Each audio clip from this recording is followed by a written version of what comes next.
Hello, and welcome to the Money Metaphors podcast with your host, Jason Coddington. Jason, good to be with you. How are you? Oh, good. Thanks for taking the time today to discuss our topic. This will be one I think is we get this a lot. I've had in the past week, I've had 3 people come in that are this is their first job. So they're like, what do I do? What do I need to focus on? What do I need to start on? So I thought, you know what, let's record a little bit. Yeah, were these young people coming in asking you this, or were these their parents coming in and asking you this? No, it's funny you bring that up. No, it was just the kids were, a couple of them were influenced or inspired by their parents. Okay.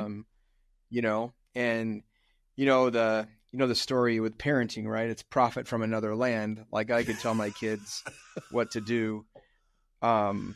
When they hear the same thing from someone else, they tend to do it. So, not always. I mean, my kids have been pretty good with listening to me, but every once in a while they want to get to hear the same thing from someone else. So, oh yeah, it's called confirmation. Yes, yeah. Well, and I think the one thing that's for parents, it's nice to have, for them to have, with ours, it's like multi-generational, right? So mom and dad are clients. So they're like, hey, would you meet with our daughter or granddaughter or grandson or son and have a conversation about it? And we do. And then that way there's some autonomy in it. But so today, what we really want to have people learn from today when listening or tuning in or watching for that matter is, what are the critical pieces? I mean, there's tons of things in finance. And, a lot of it, there's, sometimes there's student debt, sometimes there's not. That'll play into it. But I think one of the things that we'll address today is just, what should I be doing and why? And so we're going to talk a little bit about that. If I were a kid, a young adult walking in to sit down to talk with you, where would you start this conversation? If I said, what do I do? Yeah, I would say, okay, well, thanks for coming in. Looks like you've done a good job of, you found a job, you found something it's your first start. And you're meeting today about your financial future. So that's rare. Most kids in their early 20s aren't doing that. So you're already a step ahead. So I think the next step would be my first question is how much do you have saved for, for just, in general? And that's where I start. And to me, that is the critical hurdle. And I think COVID exposed this a lot. I was reading some statistics recently. There's 3 different sources. Around half of Americans don't have enough savings to cover even a short-term emergency. So, right. I think the math. This was from NerdWallet a few years ago. About 36% of Americans have $100 or less in savings, and about 12% have no savings at all. So. That's a lot of vulnerability, we will say, for life to throw you a curveball, which of course we all know that it will. Washers break, tires go out, pets get injured, kids get injured. Oh no! Oh man, they always say nothing's certain but death and taxes. They always leave out the curveball part, man, because that's definitely real. Well, the joke, the one play on that I like to say is, 3 things are actually certain, is, death, taxes, and uncertainty. Yes. There you go. So planning for that. So our focus is a lot of energy that we put around getting started is creating what's called a cash reserve. And I think we've used some different analogies in the past, but the cash reserve in your financial situation is, I'm going to take you back a little bit to some medieval times. But if you think of a castle, most castles have a moat. They're usually on a hill. That's one defense mechanism. So they're high. The other thing they have is they typically have a moat around them. And the moat is to, in the medieval times, of course, was to prevent intruders from coming. Well, how the moat, your cash reserve is what prevents your long-term retirement savings or your long-term goals from being eroded. And so we look at cash reserve as the moat that protects your overall financial picture. I mean, if you don't have that, insurance is part of that too. But if you're just getting started, number one, I mean, if you want to be better than most Americans in the United States, if you can strive to accumulate 2 to 3 months worth of, living needs in a savings account, we would really, really suggest you shoot for that. So I'm sitting in front of you and I go, okay, Mr. Coddington, which must feel weird. Heavy on the Mister, I guess. It always throws me when people call me Mr. Tucker. I'm always like, who are you talking to? Right. So I'm sitting down here and I understand I need to, I've set aside money and I have that. I actually have about a 2 to 3 month cushion and it's sitting there. What do I need to do with that, or what's my next step?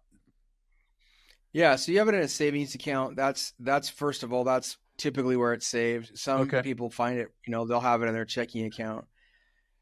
The next step is once we've crossed that hurdle, that having it's most important, and a lot of it times it just depends on the interest rate environment. So now, as we speak, interest rates, short-term interest rates, CDs, money markets accounts, savings accounts, high yield savings accounts are the highest they've been in over 20 years. Mm-hmm. So if you've got money sitting idle, something different than what they call a passbook or a regular savings account, maybe if you have 3 months saved, you would put 1 month in just a regular savings account. The next 2 months, if you have 3 months saved, you put that like in a money market or a high yield savings account. Okay. And the major difference between those investments, as you know, is the interest rate they pay, and the access. I mean, savings is, daily liquid, high yield savings accounts or money markets take a couple days to get. Most savings accounts are FDIC insured, where money market accounts are not. So that's the big picture. And then as you go further out, you have a larger balance. Depending on it, you can look at certificates of deposit as an option, and those that you can obtain through a bank or a local broker dealer. One consideration there is, you get typically, in general, a higher rate than a savings account or money market. Not much, but you typically get more, but there's a trade-off there. In a certificate of deposit, you have to leave that money in there for a period of time. Yeah. So I would caution against, if you think you might need the money, don't lock it up for longer than you think you might need it. So most CDs have a 6 month or a 9 month or 12 month. You can even go at 12 months or 2 years if you want. But if you lock it up, you're gonna forego some interest and have a little bit of a hit getting out of that. So again, not a bad vehicle. CDs are a good view. We like them. They have a place, but think of cash as, as it needs to be safe. You want it, and ideally you want it to be liquid, ready to get to. So, most Americans don't even have, $1,000 saved. So from our stat that we just referenced. So if you've got a couple thousand, or at least 1 month saved in a savings account, that's stellar. And if you can get the other, 2 to 3 months, reserve in a money market or high yield savings, you're better than most Americans. And if we can get you in that mode of thinking in your 20s, it's going to make the rest of your life from a financial perspective, it'll take a lot of stress off. So, and I think that's kind of the next step is, as we look at it, think of this treadmill. If you don't have that let's say you build up savings and then you have a major expense, or let's say you don't have any savings, right? And so let's say you don't have any savings, then you have an expense come up. So then you go into debt, credit card or whatnot. Then you save enough to pay off the credit card, and then you have another life occurrence. And so then you're just on this cycle. The way to break the cycle is to build the cash reserve. And then, if you do have that life altering expense, you're not going into debt for that. So when you have that savings, I mean, what's next? Do you talk about investments? Do you talk about insurance? I remember when I was like 20 years old, a guy sat down to talk to me about life insurance. And he was a well-meaning guy. He was a nice guy. He wasn't a charlatan, but all I could sit there and think is, I'm 20 years old, man. Yeah. And I'm invulnerable. I'm going to live forever, right? So, where do you go next with the kids as they sit down and talk? Yeah, I think, so a lot of that depends. Let's walk through a couple of the scenarios. So one would be, are you married? Okay. If you're married, I think, that's where you may want to consider life insurance for the surviving spouse. I think, that's important to consider. That's really a heart-to-heart conversation you need to have together when you're just getting started. It's totally different when you add children. You absolutely want insurance because not only are you caring for your spouse, but you're caring for your children as well. So that's a conversation, but I think I would probably go, if you were to say, what's next, if you didn't have children, and you weren't married, I would say, your next step is, once you have that cash reserve, I would suggest starting with your retirement plan at work. Yeah. And here's why, is most employers now, wasn't the case when I started, but most employers have a match program. So in their retirement plan. So this part is really critical, because once, some people say, well, shouldn't I do the 401k right? I get this question a lot from people just getting started. And, and if you have a retirement plan, I just want to get started on that. I will tell people to pump the brakes on the retirement plan until they have at least 2 months cash reserve saved. Gotcha. Because I think it's long-term. You need to build the moat around the castle. So some advisors might disagree with that, but if it takes you 12 months to save 3 months worth of living expenses, and you're 25 years old, or 24 years old, pick the time frame, but you have that reserve built up over time, and then you don't have to raid your retirement money in case of a long-term expense. I think it's worth taking that year. Yeah, you might give up a year worth of compounding over the next 30, which, but at the same time, you have that reserve, and it's there, and it started. And most importantly, you have the habit, and it's the habit that's the most important, not necessarily the amount of money. So we really want to embrace having that cash reserve. So that being said, moving on to the retirement plan, if your employer, most employers in the United States now offer some sort of retirement plan, we would have you start there. And especially if they offer matching. And here's why, is if you have a match, most matches are in the 3 to 4% range. What does that mean? That means that you will typically get a dollar for dollar or 100% matching of the first 3% you put in.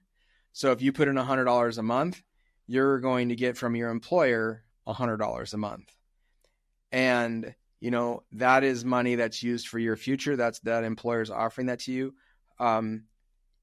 You think about that from a leverage standpoint, and leverage, not necessarily debt, but just leverage as, accumulating money. Yep. Your $100 is now $200. That's pretty impressive. That's hard not to take. So our hierarchy is build that cash reserve and do at least the minimum to match your employer match. And so that's the logic we use here. Now, obviously, you want to go higher than that. If you can. So, we've always talked, I think we did a podcast a few months ago, and we talked about all these different rules. We talked about the 10-4 good buddy rule, which save 10% of your income while you're working and withdraw 4% of it when you're retired. Exactly. Getting that 10% number would be critical, but just getting started, if you're saving and you've got your cash reserve, and then you're starting to work towards building retirements, at least do the minimum. Try and get up to that 10% max. And then here's where 10% match. And then you can start looking at, okay, well, now the next question is, do you have student debt, or do you not have student debt from something else? Do you have other goals you want to fund? That's when we start looking at different, but you don't want to forego that match. So it's cash reserve, at least get the employer match, and then let's go to the other goals and see what we need to address. Okay. And if there are no other goals, then let's fully fund your retirement plan that's possible.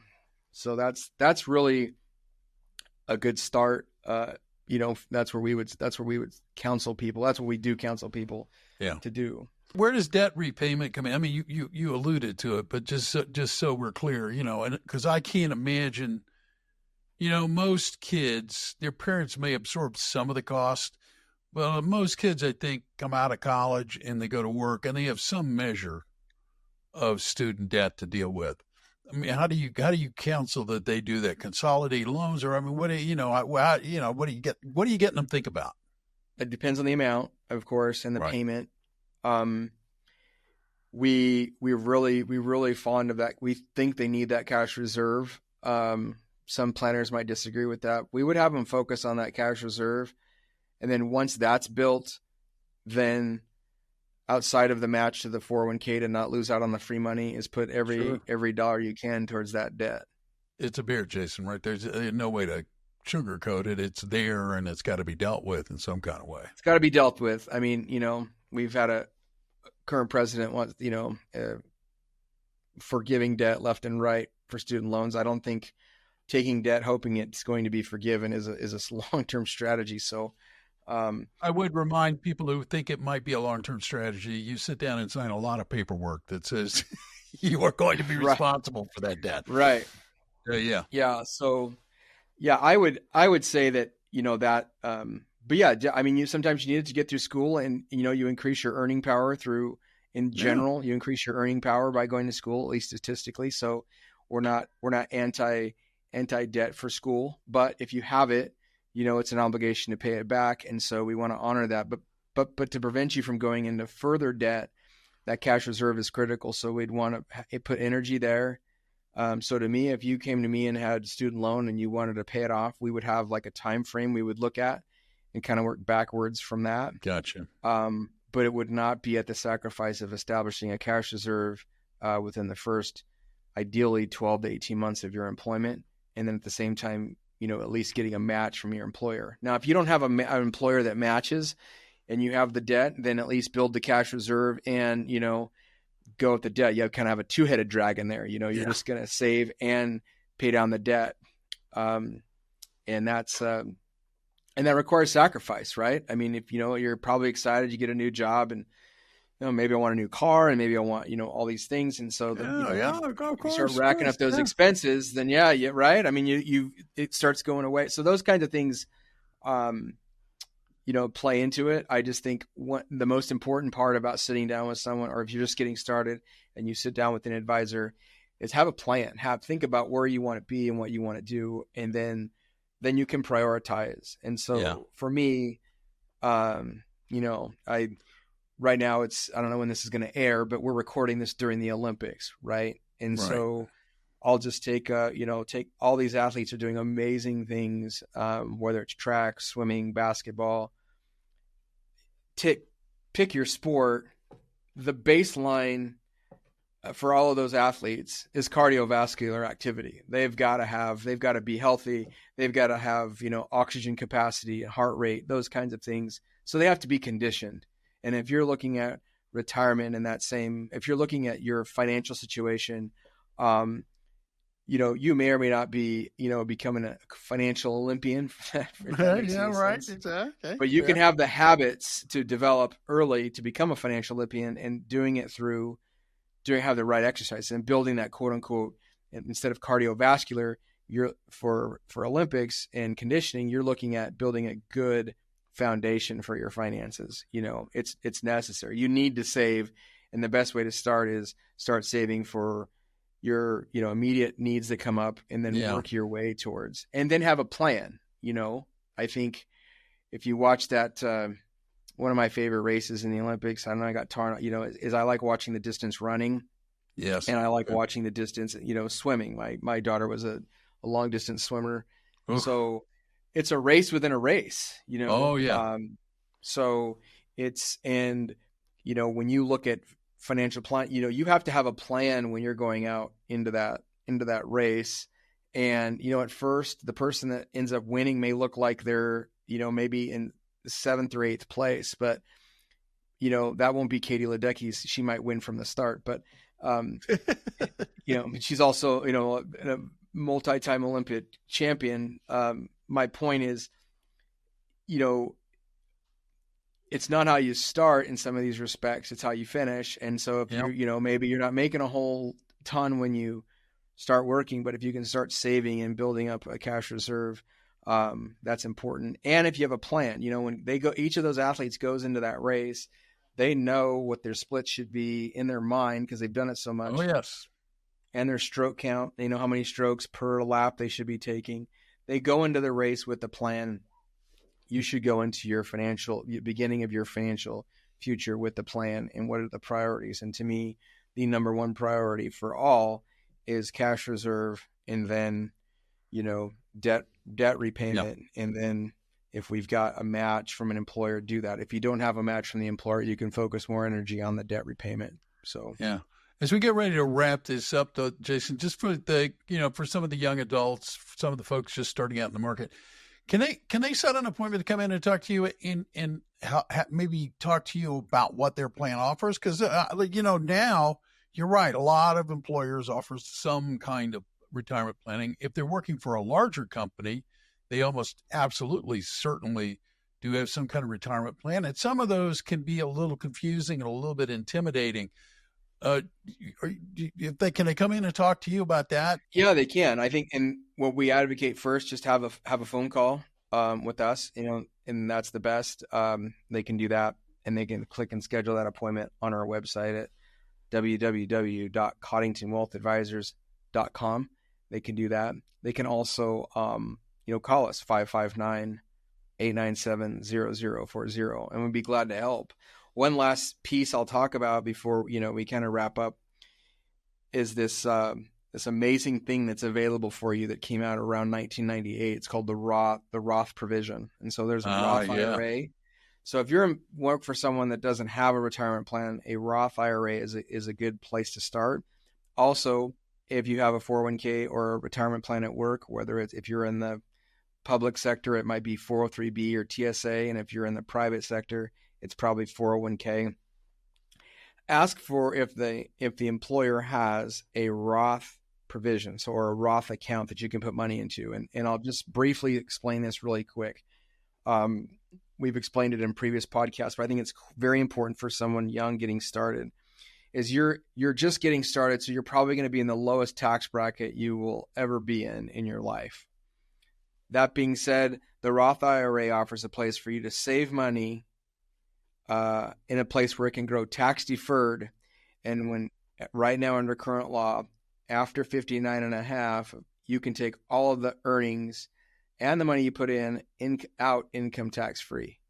So if you think about that, we've talked about compounding in the past, but if you were to start, at a certain amount of money, putting each and every year away for your future in a place where it's not going to be taxed in the future, when you're likely be in a higher bracket, there's a lot of leverage there. So, not only is it just putting money away for retirement after you build your cash reserve, it's where you put it. And we would strongly encourage you to consider something called a Roth IRA.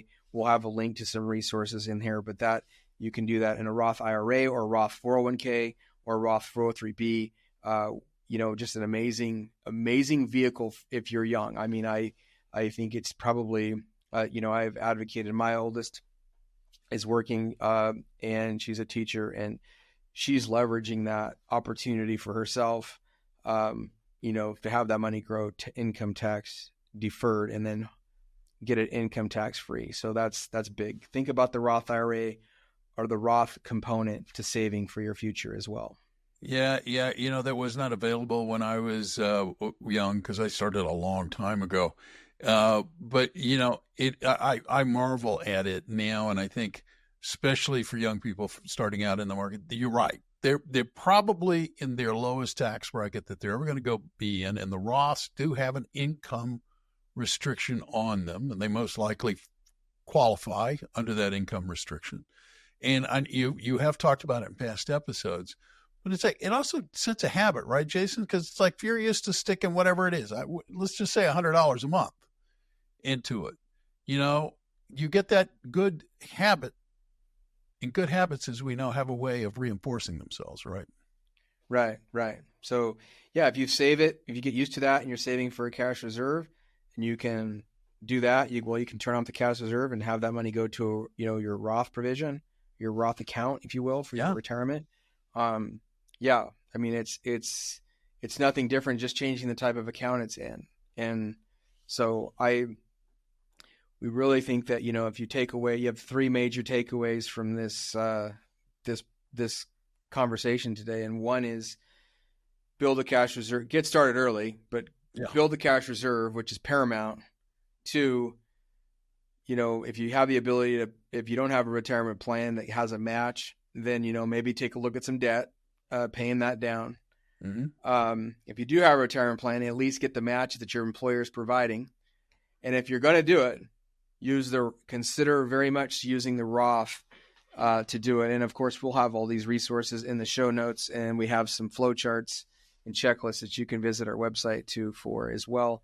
But if someone was sitting in front of me today that was just getting started, that's what those are the three tenets that we would have them focus on, the three pillars, cash reserve, Roth savings, and then, a plan to eliminate debt if they have it.